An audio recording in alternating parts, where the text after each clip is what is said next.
Well, hello, I'm Josh, and I'm back once again with another great film to tell you about. And this week I'm going to be talking about the 1987 John Sayles film Matewan. So, Matewan is based on a true story of the Battle of Matewan, and it follows a union organizer named Joe Kenahan who comes to a small coal mining town in West Virginia. Here, the coal company has been taking advantage of their miners and shipping new workers from other places when the locals try to strike.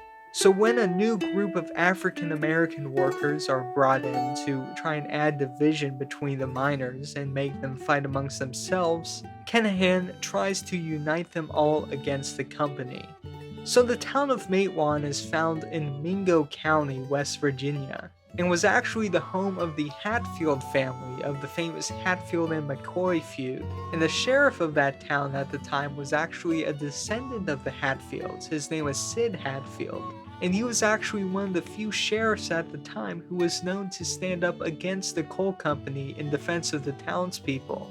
So, as I said, this film was written and directed by John Sayles. And if you've been watching my videos for the past few months, you may have seen that name come up a few times. And that's because John Sayles was actually one of the group of filmmakers who got his start working on Roger Corman movies. Now, if you know much about Roger Corman's films, you might find that a bit surprising, because needless to say, they are often quite a bit different from a film like Matewan. Since then, Sayles has made quite a name for himself in his own right. I wouldn't say his films are really mainstream, but in the independent film world, he is considered one of the best. But anyways, Matewan is one of the films that John Sayles is really known for, and after seeing it, it's pretty easy to tell why. I mean, it's this incredible David and Goliath story. It has all these different people from different backgrounds, races, and cultures coming together for a common goal and helping each other out as they stand against this coal company and their ruthless thugs. And it's also set during the 1920s when racism and these kind of culture divisions were a pretty big issue. And not to say that they still aren't, but this was several decades before even the civil rights movement. And with Matewan being a small, isolated town in West Virginia, you can tell the coal company was really hoping to tap into this racism and this cultural divisions and hoping to separate these workers before they could unionize. Now they got you fighting white against colored, native against foreign, holla against holla. When you know there ain't but two sides of this world, them that work and them that don't. You work, they don't. And the film itself is told through this framework of a Western. I believe Sayles described it as something like High Noon or The Wild Bunch or maybe even Magnificent Seven, where there's this looming threat over the town and the people have to unite together to defend against it.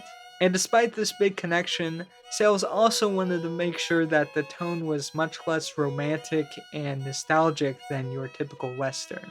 And when the shootout happens, it's over before you know it, and the effects of the violence throughout are always brutal and heartbreaking. And I think all of this really helps draw you into the film. It takes a framework that most of us are familiar with, and it builds on it and adapts it to this story and audience. And sure, there are several other westerns that have done this similar kind of thing, taking out the nostalgia and making the violence more realistic than exciting. But what sets this film apart is it also gives you a look into the lives of the coal miners in the coal towns of those days. And despite the film taking place literally 100 years ago, the struggle of the coal miners that it depicts are still very relevant. And there was actually an Oscar award-winning documentary made back in 1976 where documentarian Barbara Koppel went down to Harlan County, Kentucky and followed coal miners who were standing up against the coal company over poor living conditions and lack of pay. And Sayles even mentioned that this documentary was a jumping off point for his film. And to further show this, they also got the folk singer Hazel Dickens, who performed many of the songs in Harlan County, USA, to also appear and perform in Matewan as well. Deliver us from the gathering storm, unworthy though we are. Another notable aspect of this film is that it was also shot by the great Haskell Wexler, the legendary cinematographer behind great films like Who's Afraid of Virginia Woolf, In the Heat of the Night, The Thomas Crown Affair, and Medium Cool. And Wexler had quite a challenge with this film, especially with the scenes where they had to film in the mines, as there was hardly any available light to get an exposure with. But rather than try and recreate this in a set, Wexler decided to film in the real caves and use whatever available light he could. And the resulting image was a very grainy and gritty look that just seemed to add to the realism of this film. The colors also helped contribute to this look, as Sayles recalled that they were very specific about what colors they used to create this muted look that they were going for.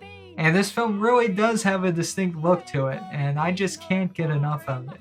And along with the incredible visuals and story, it also has an amazing cast as well. This is in fact actor Chris Cooper's first movie. He has since been in tons of other great films too, though this is one of the few times I can recall him playing the lead, so that's pretty cool. And other than him, there's also another very recognizable face and voice, that being actor James Earl Jones, who I think just about everyone knows as the voice of Darth Vader. And he also gives just a truly powerful performance here as a man named Few Clothes. I go ton for ton loading coal with any man here. When I do, I expect the same dollar for the same work. David Strathairn also does a great job as the Sheriff Sid Hatfield. He has this real presence that he brings to the film, and even though he does not really talk all that much, he ends up becoming one of the most memorable characters in the whole movie. All you men own a gun? Go home and get it. You're deputies as of now.